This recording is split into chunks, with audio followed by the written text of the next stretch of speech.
नमस्कार, मैं हरिशंकर यादव एक बार फिर से ब्राइट फ्यूचर एकेडमी में आप सबका हार्दिक स्वागत करता हूं। आज इस वीडियो में लेकर आया हूं क्लास 11th का रिलेशन एंड फंक्शन चैप्टर्स।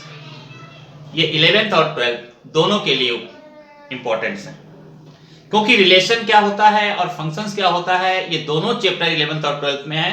अगर 11th की सारी रिलेशन फंक्शंस अगर अच्छी तरह से आपको आता है तो 12th में दिक्कत नहीं होगी। इसलिए मैं आज बताने जा रहा हूं कि मान लीजिए कि रिलेशन में क्या क्या चीज इंपॉर्टेंट है वो आपको जानना जरूरी है। यह है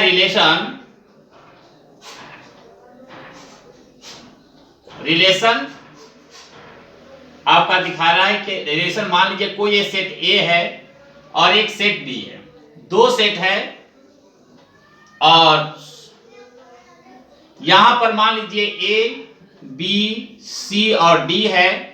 यहां होगा राम मोहन सीता गीता मीरा, ये एलिमेंट्स है। ये सेट ए का एलिमेंट्स है, ये सेट बी का एलिमेंट्स है। सेट ए का एलिमेंट और सेट बी का एलिमेंट्स। तो मान लीजिए सेट ए का रिलेशन राम से है, बी का रिलेशन मोहन से है, सी का रिलेशन गीता से है, डी का रिलेशन और मीरा का किसी से रिलेशन नहीं है। अब इसमें कहा जाता है कि इसमें रिलेशन और फंक्शन में डोमेन, रेंज और को डोमेन क्या होता है। तो फर्स्ट पॉइंट होगा डोमेन।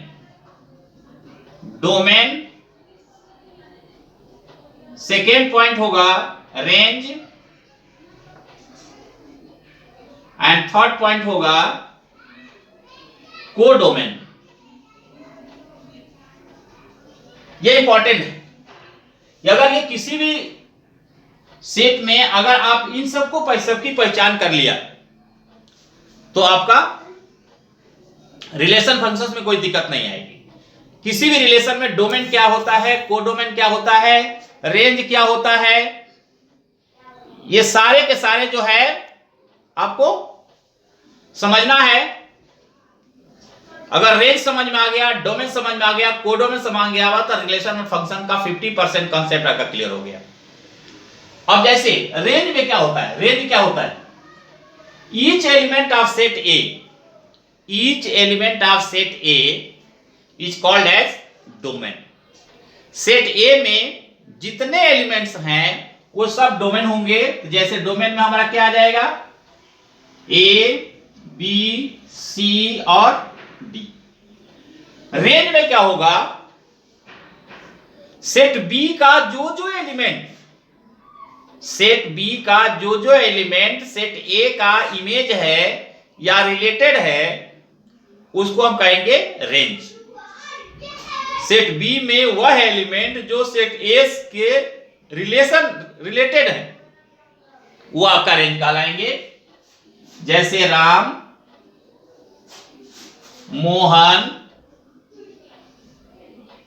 सीता गीता, ये आपका जो है ए से रिलेटेड, बी से रिलेटेड, सी से रिलेटेड, डी से रिलेटेड, तो इसको हम कहेंगे रेंज। कोडोमेन में क्या होता है कि all the element of set B, all the element of set B is called as the codomain. जैसे आपका है राम मोहन सीता गीता और मीरा, ये जो है आपके तीन एलिमेंट्स जो हैं ये सभी के सभी सेट बी का एलिमेंट जो होगा वो आपका कोडोमेन कहलाएगा। तो पहचानने का सबसे सिंपल तरीका है ये कि each element of set A is called as domain and each element of set B who is related to set A is called as the range और every element of set B is called as the codomain. तो इनका book का भी definition है, the set of all first element of order pair in a related to from a set A to a set B is called as domain of the relation R. Domain of the relation R का set of all the first element, set the all the first element of the order pair. अब order pair क्या होता है, मान लीजिए कि हमारा relation हो गया है ए और मोहन। ये ए और मोहन क्या है, ऑर्डर पेयर है। तो जो आपका फर्स्ट एलिमेंट होगा वो आपका डोमेन कहलाएगा, और सेकेंड एलिमेंट जो होगा वो रेंज कहलाएगा रिलेशन से। So the set of all the elements of order pair in a related R from a set A to a set B is called as domain.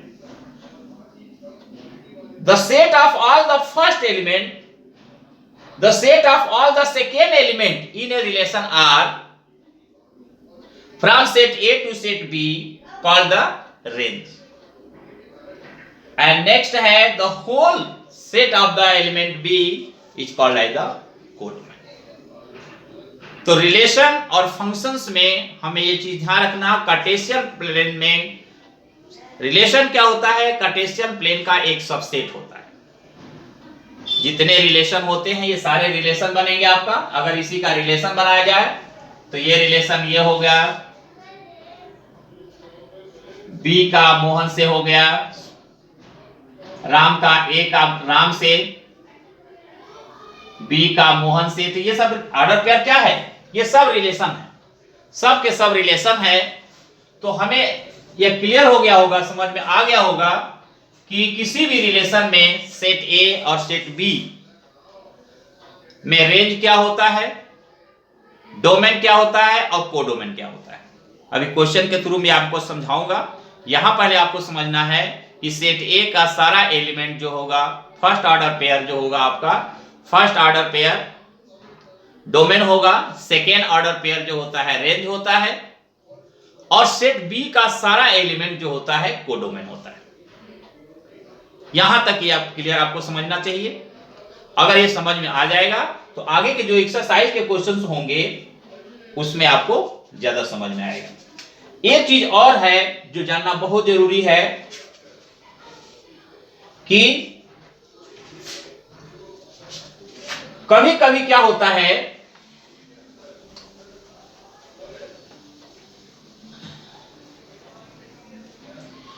कि the two order pairs are equal. मान लीजिए कि two order pairs are equal if the corresponding first elements are equal. मान लीजिए कि set ए है, का A B और सी है। मान लीजिए सेट बी है तो 2 3 और 4 है। ये फर्स्ट कंडीशन है रिलेशन का कि अगर two order pair of set A are equal, मान लीजिए कि set A is equal to set B अगर है, तो इस कंडीशन में हम क्या कर सकते हैं, A is equal to 2, B is equal to 3 और सी इज इक्वल टू 4। अगर टू ऑर्डर पेयर इक्वल है तो फर्स्ट एलिमेंट जो होगा उसके फर्स्ट एलिमेंट का इक्वल होगा, सेकेंड एलिमेंट सेकेंड सेट का सेकेंड एलिमेंट के इक्वल होगा।